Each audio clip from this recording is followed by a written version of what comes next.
मैंने खुद को एक कमरे में लॉक कर दिया और कार्लोस को एक मैसेज भेज दिया। 1 घंटे में मैं इस अनाथ आश्रम से भागने वाली थी। कार्लोस का जवाब आया कि वो मैक्सिको के बॉर्डर पर मेरा इंतजार करेगा। उसने कहा वो बहुत खतरा उठाकर ये करने वाला था क्योंकि पुलिस उसे कभी भी पकड़ सकती है। मैं अपना सूटकेस पैक कर रही थी, तभी नैनी मेरे कमरे में आई। उन्होंने मुझे बताया कि मुझे अडॉप्ट कर लिया गया है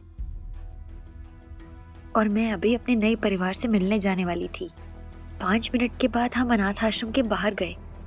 मैं गाड़ी के अंदर घुसने से पहले 2 मिनट हिचकिचाई और जब नैनी अंदर घुस गई, मैं वहां से जितनी तेज हो सकता था उतनी तेज भागी। बाहर की ओर बहुत गुस्से में कुछ गार्ड्स खड़े थे। उन्होंने उसी समय मुझे पकड़ लिया और नीचे गिरा दिया और पीछे मुझे गाड़ी की तरफ ले गए। गाड़ी के अंदर जब मैं बैठ गई तो नैनी ने दरवाजे लॉक कर मुझे देखकर मुस्कुराया। मैं अपने मन में सोचने लगी कि तुम चाहे जो मर्जी कर लो, मैं भाग जाऊंगी।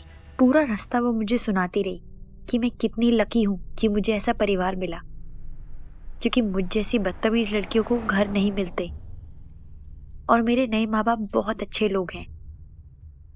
आखिर इसका क्या मतलब था? जल्द ही हम वहां पहुंच गए। एक बहुत ही बड़े से घर के सामने 5 लड़के खड़े थे। क्या मुझे आर्मी में भेजा जा रहा था? उनमें से सबसे लंबे लड़के ने मेरे लिए गाड़ी का दरवाजा खोला और जो थोड़ा फिट लग रहा था उसने गाड़ी की डिक्की में से मेरा सारा सामान निकाला। बाकी तीनों वहां खड़कर मुझे देखते रहे। नैनी मुझे छोड़कर वहां से सीधा चली गई और मैं इन सारे लड़कों के साथ अकेले खड़ी थी। तभी हमारी मुलाकात हुई। जो सबसे लंबे थे उनका नाम फिल था और जो फिट थे वो पीट। वो दोनों एक कपल थे और मेरे नए माँ बाप। बाकी तीनों मेरी तरह ही उनके अडॉप्ट किए हुए बच्चे थे। मुझे जल्द से जल्द इस घर से निकलना था। मैंने उनसे अपना बैग लेने की कोशिश करी, पर उन्होंने कहा वो मेरा सामान मेरे कमरे में छोड़ देंगे। फिल ने मुझसे मेरा पासपोर्ट मांगा और उन्होंने कहा कि वो पूरे परिवार के सारे डॉक्यूमेंट्स ठीक से एक सेफ में रखेंगे। मैं उन्हें अपना पासपोर्ट नहीं देना चाहती थी। आखिर मैं बॉर्डर कैसे पार करती बिना पासपोर्ट के? पर वो थोड़े गुस्से वाले लग रहे थे और मैं बहस भी नहीं करना चाहती थी। कार्लोस, आई एम सॉरी, पर मुझे नहीं लगता कि मैं आज निकल पाऊंगी। वो पहले ही लंच की तैयारी कर चुके थे। मैं जैसे ही टेबल पर बैठी तो जो सबसे छोटा था मिकी, उसने मुझसे कई सवाल पूछने शुरू कर दिए। हे भगवान, अगर मेरे पास मेरा पासपोर्ट होता तो अभी मैं कार्लोस के पास होती, इस सब बकवास में ना फंसी होती। जो बीच वाला भाई था रिची, वो बस अपने फोन में लगा हुआ था, मेरी तरफ ध्यान भी नहीं दे रहा था। जो सबसे बड़ा था स्टैन, उसने काफी देर तक मुझे घूरा और फिर मजाक उड़ाते हुए कहा कि मैं इकलौती थी यहाँ जो एक आदमी जैसी लगती थी। मैंने तो उसे उंगली दिखा दी, पर गलती से मेरा हाथ प्लेट पर लग गया और वो पूरी पलट गई। मैं अचानक अपनी सीट से उठ गई। मैंने थोड़ा नाटक किया और अपने कमरे में चली गई। दरवाजा बंद करने के बाद मैंने सीधा कार्लोस को फोन किया। वो बहुत गुस्से में था और मुझ पर चिल्लाने लगा। उसने कहा उसे पुलिस वालों ने बस पकड़ ही लिया था। मैंने उसे बहुत माफी मांगी। 10 मिनट तक सॉरी कहती रही। अंत में उसने मुझे एक आखिरी मौका दिया, 2 दिन बाद का। उसने ये भी कहा कि अगर इस बार मैं नहीं निकल पाई तो हमारे बीच सब खत्म हो जाएगा। मेरे नए माँ बाप बिना दरवाजा खटखटाए अंदर आ गए। मैंने बड़ी मुश्किल से अपना फोन छुपाया और उनके पीछे पीछे मेरे भाई भी आए। उन्होंने मुझसे माफी मांगनी शुरू कर दी अपने बर्ताव के लिए। मैंने उनसे कहा कि मैं उन्हें माफ कर चुकी हूँ, पर फिर उन्हें फिर से उंगली दिखाई। स्टैन हंसने लगा। फिर सब चले गए। थोड़ी देर के बाद रिची कमरे में वापस आया, अकेला। उसने मुझसे कहा कि उसे बिल्कुल भी शर्मिंदगी नहीं है और वो नहीं चाहता था कि मैं इस घर में रहूं। मैं तो खुद ही भाग जाना चाहती थी ना, मैक्सिको। ने 2 मिनट तक सोचा, फिर कहा कि वो मेरी मदद करेगा यहाँ से भागने में, क्योंकि वो भी चाहता था कि मैं यहाँ से निकल जाऊँ। उसने कहा ये बहुत आसान था, हमें बस एक ऐसा चीज के बारे में सोचना था जिससे हमारे घर वाले थोड़ी देर के लिए घर से दूर चले जाएं। ये मिकी कर सकता था क्योंकि वो अपने माँ बाप का फेवरेट था और उनके बारे में सब जानता था। अगली सुबह मिकी पीछे खेल रहा था। वो मुझे देखकर बहुत खुश हुआ, पर जैसे ही मैंने उसे अपने प्लान के बारे में बताया वो रोने लग पड़ा और उसने कहा कि वो मुझे कहीं नहीं जाने देगा।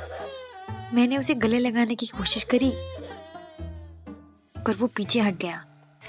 मैंने उसे कहा कि अगर वो मेरी मदद करेगा तो मैं उसे उसकी चीख पर किस करूंगी। वो शर्माने लग गया और उसने मुझसे पूछा क्या मैं झूठ बोल रही हूँ। फिर मैंने उसके सर पर एक किस करी और उसे कहा कि ये एडवांस है।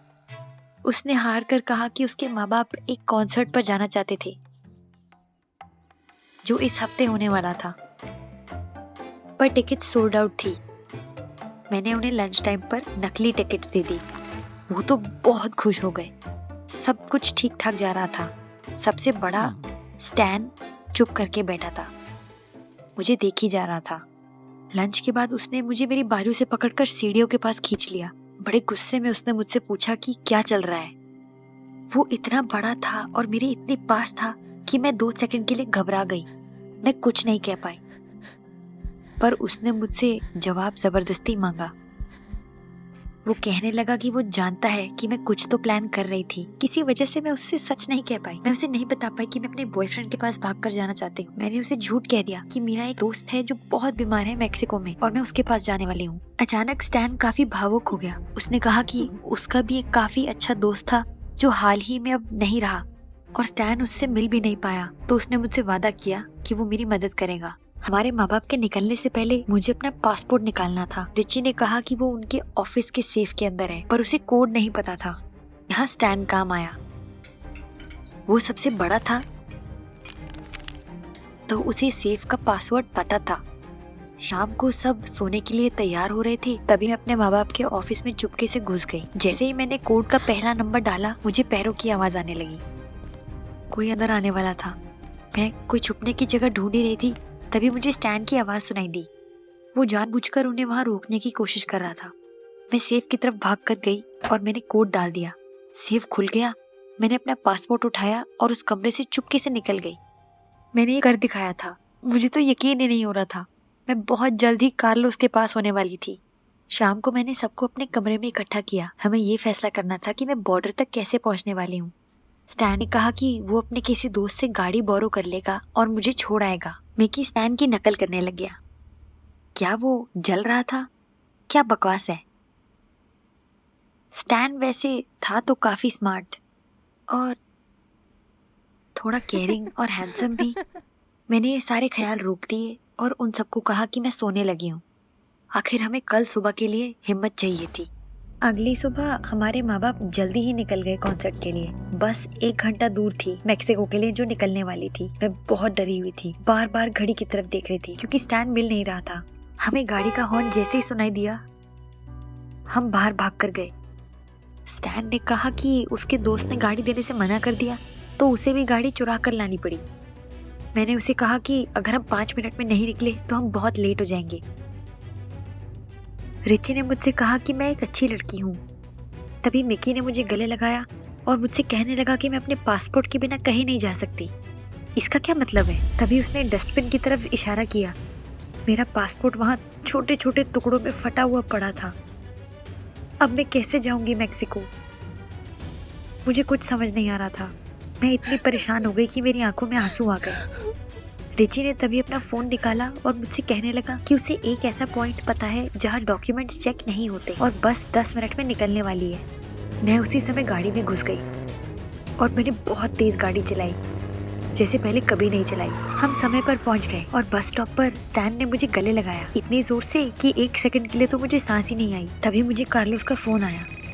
मैं पीछे मुड़ी और मैंने अपना फोन अपने कान पर लगाया।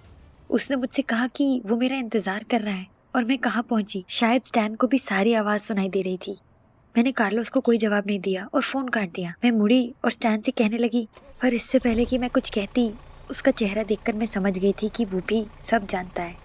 उसने मुझसे कहा कि मुझे चुपचाप बस पे चले जाना चाहिए। मिक्स्ड फीलिंग्स के साथ मैं बस पर चढ़ गई, पर तभी मुझे एहसास हुआ कि कुछ ही देर में मैं एक अनजान देश में एक ऐसे इंसान के साथ होंगी जिसे मैं ठीक से जानती भी नहीं थी। बस धीरे धीरे चलने लगी और खिड़की से मैं स्टैन को देखने लगी। वो थोड़ा उदास लग रहा था। फिर वो गाड़ी में बैठा और उसने गाड़ी स्टार्ट करी।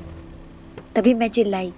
ड्राइवर ने अचानक से बस की ब्रेक लगा दी और मैं सीधा भागते हुए दरवाजे के बाहर चली गई। मेरी आंखों में आंसू आ चुके थे और मैं बहुत तेज भागी स्टैन की गाड़ी की तरफ। वो नहीं समझ पा रहा था कि क्या हो रहा है, तो वो भी गाड़ी से बाहर निकला और मैंने उसे गले लगा लिया। मैंने उसे कहा मैं नहीं जाना चाहती और हम वापस चले गए। आधे घंटे बाद हम दोनों घर पहुंचे और हमारा इंतजार कर रहे थे रिची और मिकी। मैंने रिची को गले लगाया। मिकी थोड़ा शर्मिंदा लग रहा था, शायद मेरे पासपोर्ट की वजह से।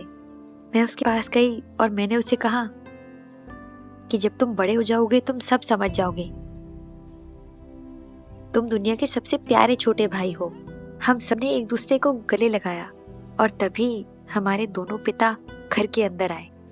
फिल के पेट में दर्द होने लग गया था, इसलिए वो आधे रास्ते से ही मुड़कर वापस आ गए और वो हमें इस तरह से देखकर खुश थे। उस शाम डिनर के बाद रिची मुझे साइड पर लेकर गया और उसने मुझे बताया कि इंटरनेट पर सर्च करने पर उसे पता चला कि जो कार्लोस का फोन नंबर है वो दरअसल एक ऐसे इंसान का है जो लड़कियों को डांसर्स बनाकर बाहर भेज देता है। मैं बहुत मुश्किल से बची थी, है ना। अगली सुबह मुझे नैनी का फोन आया। वो जानना चाहती थी कि मैं कैसी हूँ। पहले मैंने थोड़ा सीरियसली उन्हें जवाब दिया कि सब ठीक है। फिर मुझसे नाटक नहीं हुआ तो मैं चिल्लाकर हंसकर कहने लगी कि ये सब बहुत अच्छा है और उन्होंने मेरी लाइफ बदल दी है। आखिर इतने समय बाद मुझे एक घर ही नहीं, एक परिवार भी मिला था और मैं बहुत खुश थी।